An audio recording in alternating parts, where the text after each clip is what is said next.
Bonjour à tous, bienvenue dans cette nouvelle vidéo où je vais vous parler de l'Omnibus qui est sorti récemment sur Daredevil, donc le Marvel Knight.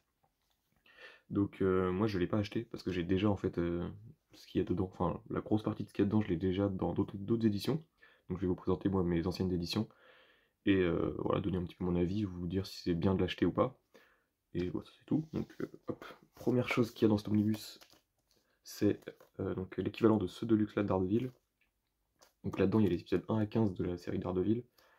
Que vous allez avoir dans l'omnibus. C'est donc le début, c'est scénarisé par Kevin Smith, et ensuite il y a David Mack, je crois, et puis il y a Joe Quesada qui dessine aussi une grosse partie, ou même tout, je crois d'ailleurs, quasiment.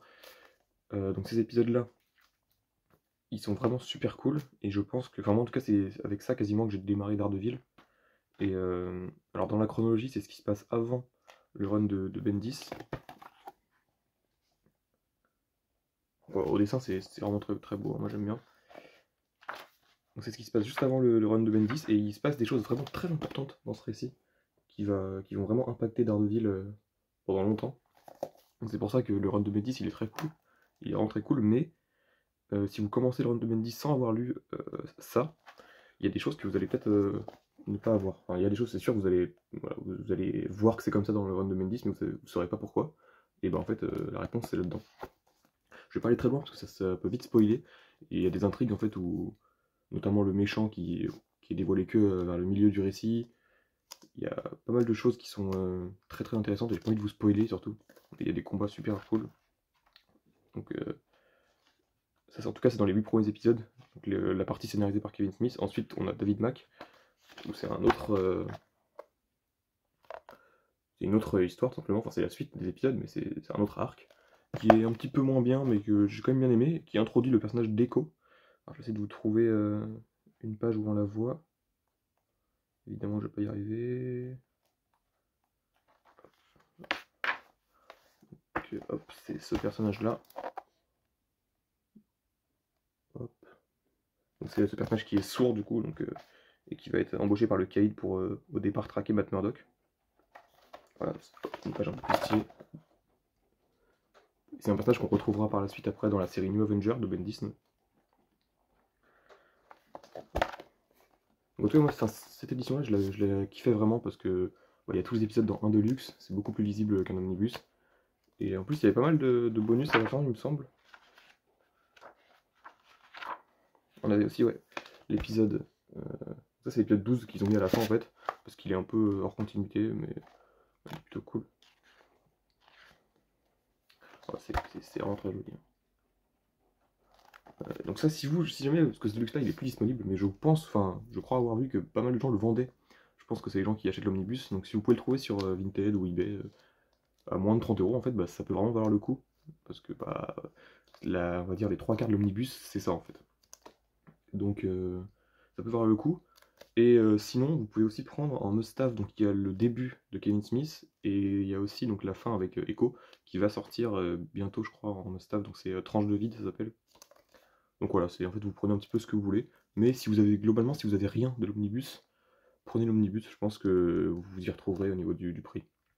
Donc voilà, donc ça c'est le premier Deluxe, où il y avait marqué numéro 1, alors qu'il n'y a jamais eu de numéro 2, vu que bah, la suite c'est quasiment directement Bendis. Hop, voilà. Donc, dans l'omnibus, vous allez aussi avoir un épisode du Punisher, alors que je crois que je dois avoir dans un des icons, mais qui en gros est vraiment pas important et qui est très très court. Donc voilà, je vous le présente pas, mais il est dans un des 5 icons sur le Punisher de Garcenis. Il y a aussi un épisode très court, je crois, avec Spider-Man, pareil que j'ai pas, mais c'est quasiment rien dans l'omnibus. Et donc l'autre gros récit qu'il y a, c'est, alors moi je l'ai dans un format énorme, c'est le Daredevil Phaser de Joe Quesada. Donc ça je l'avais trouvé sur internet d'occasion pas cher, alors que c'était vendu 21 € à la base quand même. Mais ouais, l'édition est vraiment super grande, hein. Je sais pas si je vous montre par rapport à... Hop. Par rapport... Donc là, ça c'est un Icons, donc un format classique. Il est vraiment énorme ce comics. Donc Daredevil Phaser. C'est la mini-série en 6 épisodes. Au dessin, c'est un peu particulier. Alors moi j'avoue, du coup les planches sont énormes, donc c'est vraiment cool, on peut vraiment bien apprécier les dessins. Mais je pense que ça peut ne pas plaire, parce qu'on a un Daredevil qui est un peu disproportionné au niveau des formes. Après le scénario est vraiment très cool. Ça parle beaucoup de la relation de Daredevil avec son père, du coup. Mais ouais, voilà, donc ce genre de dessin qui est un petit peu. Bon, qui peut plaire, mais qui je comprends que ça puisse ne pas plaire aussi. Ce Daredevil avec ses énormes épaules. Mais je sais que du coup, c'est ça quasiment qui n'est plus trouvable en fait. Et beaucoup de gens, je crois, veulent acheter l'omnibus parce qu'il y a cette mini-série dedans. Et parce que du coup, même moi-même, quand j'ai commencé Daredevil, je sais que ça c'était l'une des histoires les plus dures à trouver en VF. Et du coup, j'avais réussi à le trouver d'occasion pas très cher. Mais bah, si vous l'avez pas, je pense que l'omnibus c'est le plus. Enfin, c'est la seule chose où où Phaser est disponible, c'est dans l'omnibus. Mais voilà, c'est une mini-série un peu hors continuité quand même. euh, qui se laisse lire, qui est cool. Il y a ça spoil un peu, je vais pas montrer. Il y a un retournement de situation à la fin qui est vraiment sympa. Et bon, c'est un bon récit. C'est pas le meilleur truc que j'ai vu sur Daredevil, mais bon, c'est pas mauvais non plus. Mais sur Daredevil, c'est très dur, je trouve, de trouver des mauvais récits, hein. Donc voilà, et je crois que c'est après tout ce qu'il y a dans l'omnibus. Et dans l'omnibus, il doit aussi y avoir pas mal de bonus, parce qu'il fait quand même, je crois, 700 pages. Alors que là, du coup, je vous ai présenté, je pense que, je sais pas combien, je vous ai dû vous présenter 500 pages, peut-être un peu moins. Donc voilà. Bah, j'espère que cette vidéo vous aura plu, et moi je vous dis à bientôt.